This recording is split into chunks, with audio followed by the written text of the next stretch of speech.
le monde va mal. Je dirais même plus que le monde va très mal.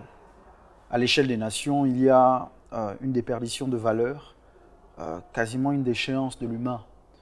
Et récemment, les actualités au-delà de notre pays nous ont tous interpellés.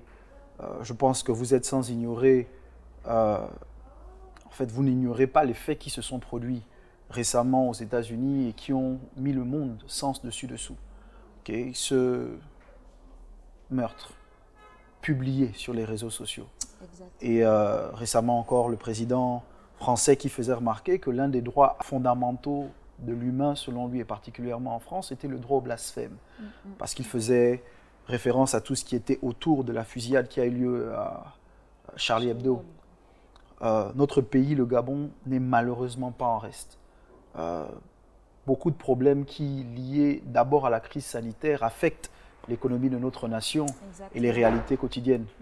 Pasteur Michel, je suis d'accord avec ce que tu soulèves. D'ailleurs, pour corroborer tes propos, moi j'ai été choquée de voir qu'en 2018, le président avait, lors d'un discours, annoncé que désormais, l'accouchement sera désormais gratuit au Gabon pour les jeunes femmes de plus de 18 ans.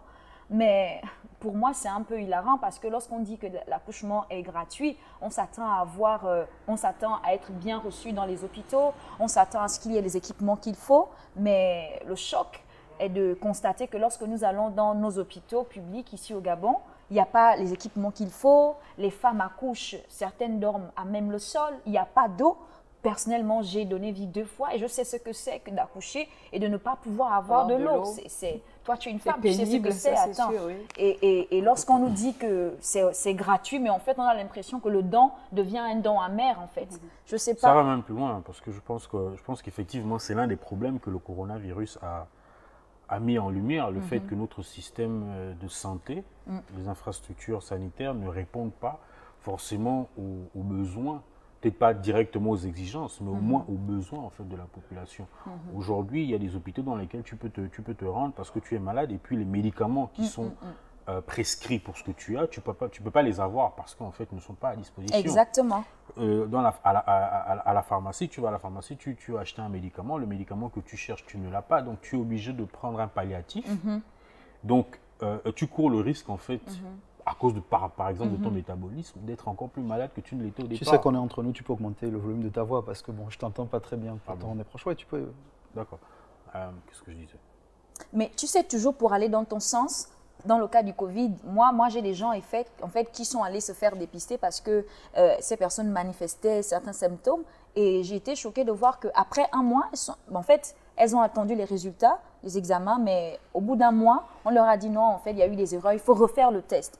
Ça veut dire qu'il est possible même d'aller faire le test, mais puisque les équipements ne sont pas forcément de qualité, et on n'a aucune garantie en fait. Et je dois dire que pour moi, je crois qu'ils sont courageux d'aller faire le test, parce que bon, moi, je connais des gens qui ne sont pas allés faire le test, quand bien même ceux de leur entourage ont fait le test, parce qu'en fait, tu te dis, si je vais faire le test de Covid-19 et que je suis...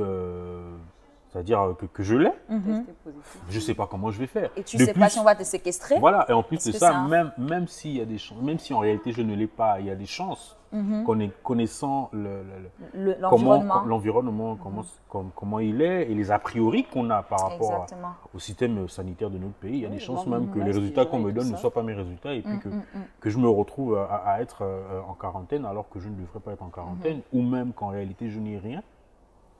Et ou que j'ai même un palu ou une grippe et que cette grippe-là devienne un Covid-19. Donc, c'est aussi cette crainte-là, ce qui fait qu'en fait, aujourd'hui, tout le monde ne va pas forcément aller à l'hôpital pour faire le test, ou tout le monde ne va pas forcément se déclarer si jamais il ressent des symptômes du Covid-19.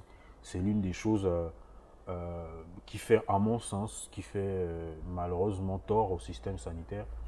Exactement. Moi, je voulais revenir un peu sur le cas de l'enfantement, des moments, des problèmes de place. Tu fais bien de le dire. Mais aujourd'hui, comme tu disais, le président avait déclaré qu'à partir d'aujourd'hui, à partir de 2018, comme tu disais, les femmes accouchaient gratuitement et tu parlais de problèmes de place. Ce qui fait qu'aujourd'hui, on se retrouve même d'aller... Moi, par exemple, j'ai le cas d'une maman, d'une dame enceinte, qui va à l'hôpital général qui ne trouve pas de place. Wow. elle est obligée de rester à l'entrée de l'hôpital. Wow. Wow. Mais voyant que le cas était compliqué, la maman de la petite ramène la fille dans une clinique. Wow. Et à la clinique, elle accouche, mais elle est séquestrée parce qu'elle n'a pas d'argent. Elle est venue à l'hôpital général à la base parce qu'on a dit c'est gratuit. Exactement, voilà. Donc, quand c'est compliqué, on la renvoie en clinique où c'est payant, mais elle n'a pas de sous. Elle est séquestrée parce qu'il n'y a pas d'argent. Et on refuse de lui délivrer le certificat d'accouchement. Et tu sais, Karel, que pour faire un acte de naissance, il faut impérativement le certificat de D'ailleurs, la Direction générale du bien-être a fait un sondage et ils ont déclaré que ce phénomène était à l'origine du fait que 11% de la population gabonaise n'ont pas d'acte de naissance, parce que justement, c'est un fait qui a été mis en lumière, du fait que certaines personnes ne sont pas capables de payer leurs factures, et si vous ne payez pas la facture, l'hôpital, pour vous mettre la pression, il vous dit « Ok, on ne vous délivre pas de certificat d'accouchement ». Et certaines femmes sont obligées parfois de sortir discrètement des hôpitaux parce que justement, elles ne veulent pas payer. Elles ne veulent pas ou elles ne peuvent pas? Je pense que c'est surtout qu'elles ne peuvent pas payer. Et tu vois qu'aujourd'hui, on a une couverture sociale aujourd'hui. Et pour avoir de la couverture sociale, la CNAM-GS, il faut l'acte de naissance. Donc si l'enfant n'a pas d'acte de naissance, il ne peut pas avoir de couverture sociale. Donc c'est un peu les problèmes auxquels nous sommes confrontés. Au-delà du problème de santé, je pense que déjà, quand on parle d'acte de naissance qui n'est pas délivré, du moins d'acte d'accouchement, de certificat d'accouchement qui n'est pas délivré, qui ensuite crée un problème par rapport aux actes de naissance. Ces problèmes-là, on les retrouve lorsque les gens veulent poursuivre leurs études. Quand on arrive à la période d'examen, ou même lorsqu'ils ont leur bac et qu'ils veulent aller plus loin, il y a des problèmes majeurs autour des actes de naissance. Donc ça affecte nécessairement l'éducation. Exactement. Effectivement, d'ailleurs, en parlant d'éducation, moi j'ai regardé un article récemment qui a été publié sur Mediatime, que l'UOB, que nous connaissons aujourd'hui comme étant la plus grande université du Gabon, se retrouve à former 80%, c'est-à-dire 80% des étudiants qui sortent de l'UOB, ce sont des chômeurs diplômés. Donc en gros, l'UOB est devenue une usine à chômeurs diplômés. Et ça, c'est le constat de qui? C'est-à-dire ça, c'est la déclaration, c'est pas la déclaration des étudiants de l'UOB? Non, je ne crois pas qu'un étudiant irait déclarer. C'est la déclaration du porte-parole de la présidence. Et moi, personnellement, ça m'a vraiment choquée. Vous savez, si une personne extérieure fait une telle déclaration, on peut dire ça va. Mais si c'est quelqu'un qui est à la tête du système, quelqu'un qui est censé provoquer le changement et qui déclare que l'UOB est devenu un mouroir des intelligences, personnellement, je tombe des nues, enfin je me dis, mais waouh, si lui il dit ça, c'est que vraiment l'heure est grave. Quelle est ton analyse? Parce que tu parlais par rapport à l'éducation, je veux comprendre. Oui, moi je dis en fait, mon problème, du moins de mon point de vue, c'est que l'État, ou du moins, on est censé former la jeunesse qui prendra la relève. D'accord. Donc si aujourd'hui l'UOB, qui est comme je disais, censé être la plus grande université du Gabon, forme à 80% des chômeurs, ça veut dire qu'en fait, on a des étudiants qui ne vont pas servir le pays, qui ne vont pas être utiles en fait pour l'État, pour la relève en fait. Donc en fait, on ne forme pas la relève, on est juste en train de former des fardeaux en fait, des charges pour l'État. D'accord. Sur 80%, ça veut dire que si on prend statistiquement 1000 étudiants qui sortent chaque année de l'UOB, on en a 800 qui vont s'asseoir à la maison, et sur 200, et même sur les 200 qui restent, qui ont des chances d'avoir des emplois, c'est quel genre d'emploi? Est-ce que ce sont des emplois précaires? Est-ce que ce sont des emplois qu'on a eu à cause du compromis? C'est-à-dire qu'on s'est dit, bon, j'ai un diplôme en sociologie, je vais devoir faire valoir autre chose, donc autre compétence, plutôt que le diplôme que j'ai eu. Donc en réalité, en fait, on peut même dire qu'en réalité, c'est 100% en fait, des étudiants de l'UOB qui sortent. Potentiellement 100% des étudiants de l'UOB qui sortent qui n'ont pas de travail. Puisque si tu sors avec un diplôme et qu'en réalité le travail que tu as, ce n'est pas un travail qui est fonction du diplôme que tu as, en réalité l'enseignement que tu as suivi n'a servi à rien. Donc c'est comme si tu sortais en fait, comme tu t'es rentré et que tu es obligé de faire valoir d'autres compétences. Donc pour moi c'est là où se situe le gros problème qui va engendrer la pauvreté de la jeunesse, qui va engendrer la délinquance, qui va engendrer l'insécurité dans le pays. Ce que tu dis, ce dont tu as parlé, m'emmène à me poser des questions justement par rapport à notre sécurité. Parce que si pas de diplôme, difficulté à avoir un travail, quelles sont les options qui restent à la jeunesse et aux personnes qui justement sortent des établissements? Parfois, ce n'est pas qu'ils ne veulent pas apprendre ou qu'ils n'ont pas fait l'effort d'apprendre. C'est que même quand ils ont appris, les diplômes ne sont pas valables. Et après, il n'y a pas de possibilité de... Valable, je ne dirais pas que ce n'est pas valable, parce que après le diplôme, il vaut, parce qu'en fait, il est reconnu. Tout à fait. En fait, ce n'est pas utile, en fait. C'est-à-dire qu'il a un diplôme qui ne lui sert à rien, en fait. Parce qu'il ne peut pas le faire valoir sur le monde du travail, dans le milieu professionnel. Et ce type de personne, en fait, moi, je pense, c'est ce qui est couramment vu, parce que l'oisivité, en fait, va les emmener à chercher une activité, soit pour se nourrir, soit pour passer le temps. Et généralement, on dit que l'oisivité est mère de tous les vices. Donc, c'est ce type de personnes qui vont favoriser l'insécurité, parce qu'ils vont devenir braqueurs, escrocs.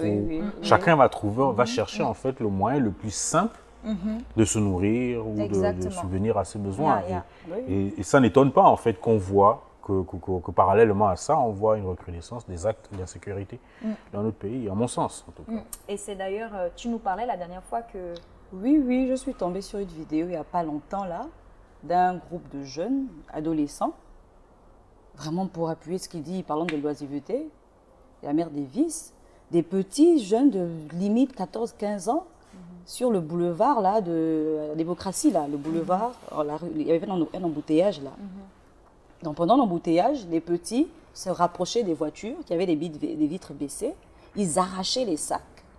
Mais moi, ce qui m'a encore le plus choqué, c'est qu'ils arrachent le sac. Généralement, quand les braqueurs le font, ils prennent les raccourcis, ils fuient pour qu'on les rattrape pas rapidement. Mais les petits, ils prennent les sacs, ils s'arrêtent pas très loin de la voiture, ils vident le sac, ils prennent ce qui est intéressant et ils attaquent une autre voiture. Les gens sont... les gens sont étonnés, ils ne font rien du tout en fait. C'est l'expression même du... En plein jour, effectivement. Non, c'est pour dire que c'est grave. Toujours pour parler de l'insécurité, après bon, je ne sais pas si c'est toujours lié à l'oisiveté, mais clairement, je suis tombée également sur un fait divers où un jeune médecin, bon, il était en 5e année ça, c'est pas l'oisiveté s'il était médecin. Mais c'est ce que j'ai dit, que ce n'est pas nécessairement lié à l'oisiveté, mais un médecin. Mais par contre, toujours dans le cas de l'insécurité, un médecin qui aurait découpé sa copine. Elle était enceinte de 5 mois. Il l'a découpée et il a mis les parties dans une fosse septique. Et c'était choquant en fait de voir à quel point, en fait, on n'est plus du tout en sécurité, que ce soit de nuit ou de jour. Par le passé, on se disait ne sors pas la nuit parce qu'il y a le danger. Mais aujourd'hui, même en plein jour, récemment, nos enfants ont kidnappé les élèves à la sortie de l'école. En plein jour, des voitures qui s'arrêtent, qui kidnappent. Oui, mais ça, pour moi, ça fait partie justement... Bon, il y a plusieurs choses qui me dérangent justement par rapport à l'insécurité. C'est que parfois, et je crois, quand on dit l'homme est un loup pour l'homme, mon problème, c'est qu'après, par exemple, aux enlèvements, par rapport aux enlèvements, des gens où la population est devenue juge et bourreau. Oui. La population peut déterminer que quelqu'un qui va prendre son enfant à l'école, en réalité, est un kidnappeur. Et à ce moment-là, la population peut décider de le lapider, de le brûler vif. Et on a eu des cas d'ailleurs. Et ça devient encore plus problématique parce que l'insécurité que vit la population peut l'emmener, elle, à devenir la cause de l'insécurité. Exactement. Et donc, ça c'est comme en fait une espèce de cercle vicieux, le fait qu'en fait, on finit par s'accommoder avec quelque chose et on le développe en fait en réalité. Parce que le fait de voir des jeunes qui sont capables de prendre le sac dans la voiture et au lieu de fuir, s'arrêtent à côté, se regroupent pour fuir le sac, en fait, ils disent clairement, en fait, on n'a plus rien à faire de ce que vous dites, ce que vous faites. Nous, on le fait là parce qu'en fait, on a l'habitude de le voir. Donc, les gens fermaient leurs portières. Voilà, c'est comme si en fait aujourd'hui vous devez subir en fait ce que vous avez créé. Exactement. Parce que pas d'opportunité d'emploi, pas d'opportunité de travail, pas d'opportunité d'activité, insécurité. Et aujourd'hui l'insécurité là ça pèse maintenant sur le citoyen gabonais. Exactement. Moi mon problème après tout ça, après toutes ces remarques, ces constats, les constats qu'on fait, mais des faits qui sont des faits réels. Qui est responsable? C'est pour ça que je vous ai réunis, parce que je comprends bien qu'on se parle régulièrement et qu'on est conscient de ce qui va mal dans notre pays.